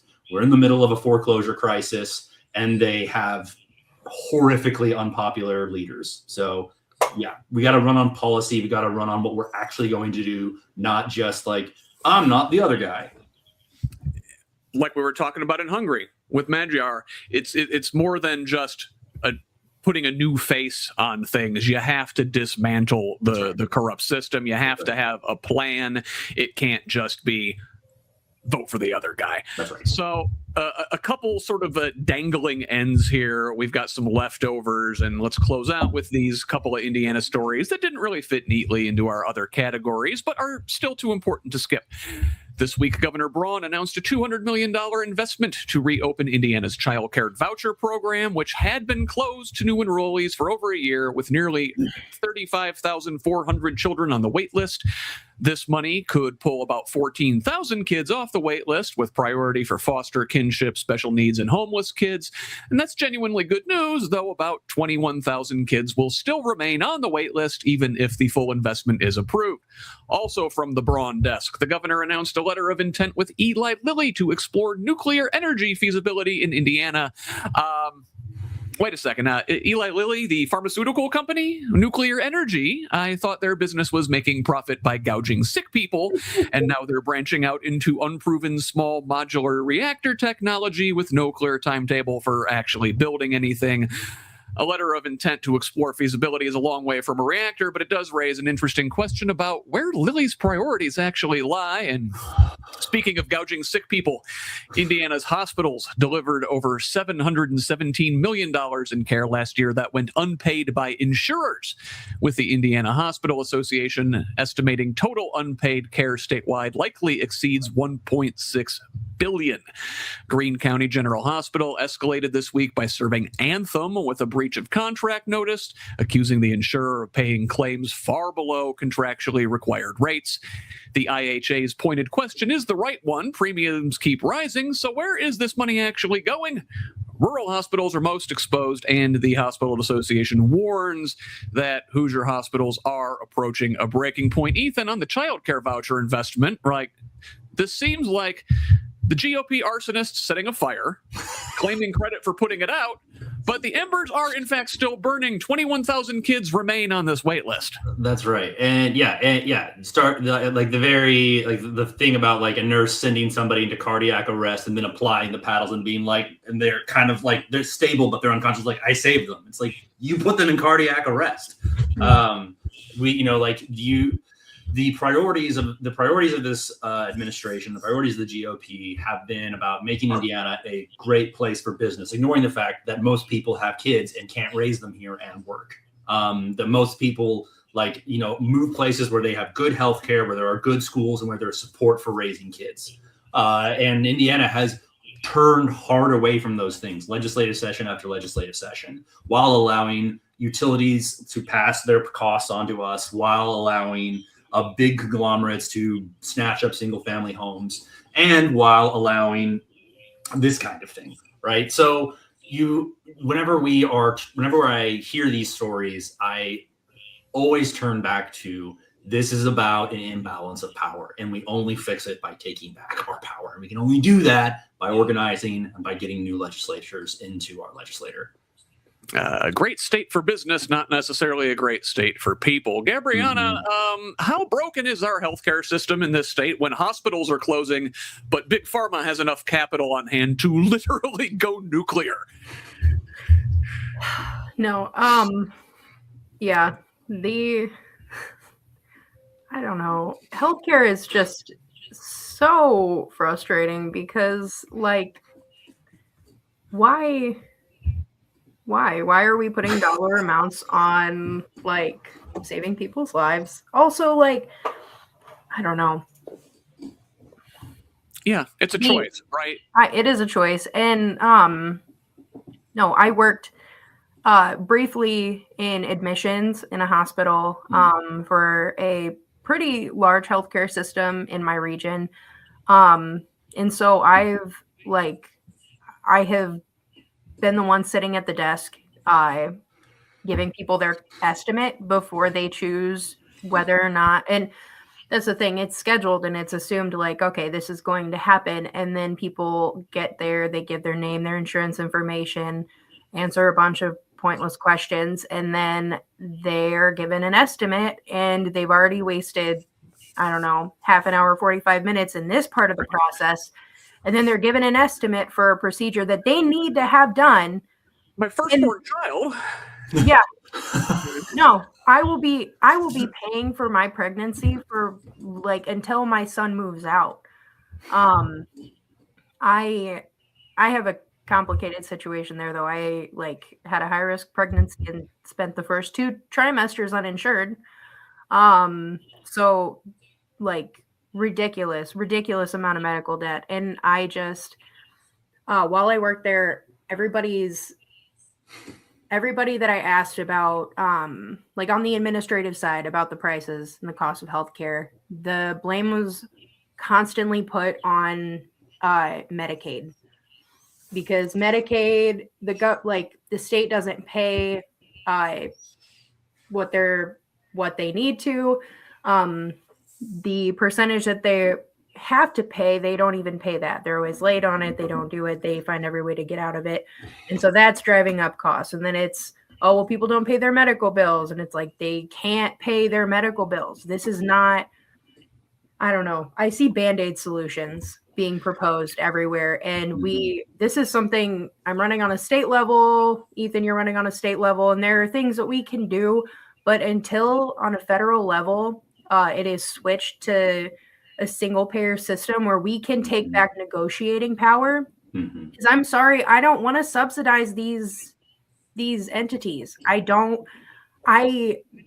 think, yes, we need people to have access to healthcare, but in taxpayer dollar, I'm fine with having my taxes pay for someone's healthcare. But what I'm not fine with is these healthcare CEOs getting insane amounts of profit off of extorting people. It's a hostage situation. They have our life-saving medications. They have preventative care behind a paywall. It is ridiculous. And I just keep coming back to, like, we need to fix this on a federal level.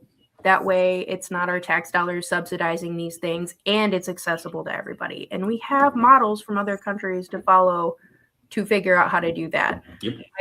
I don't know. I think it's lazy thinking, and it's intentionally being done to keep people really, really wealthy and powerful. It's a lot more profitable to have people sick than it is to take care of them. Unfortunately, that's the perverse incentive structure we've got in this country. Unfortunately, we have to leave on that down note. Geez, thanks. Sorry. Before we go, I do want to give our guests a chance to tell you where you can find out about them and how you can support their campaigns. Gabby, where can the good folks find you?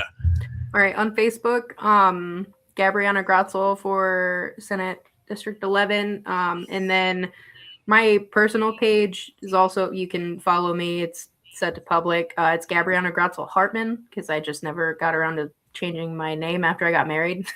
Yeah, and then my website also, if you just search my name is super unique, and you will find everything you need to. My Act Blue, my contact forms, all that.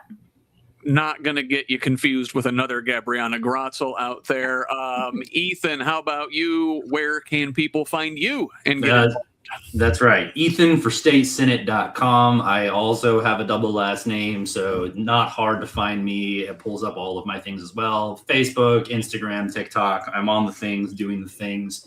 We're going to have a town hall in Harrison County on the 1st.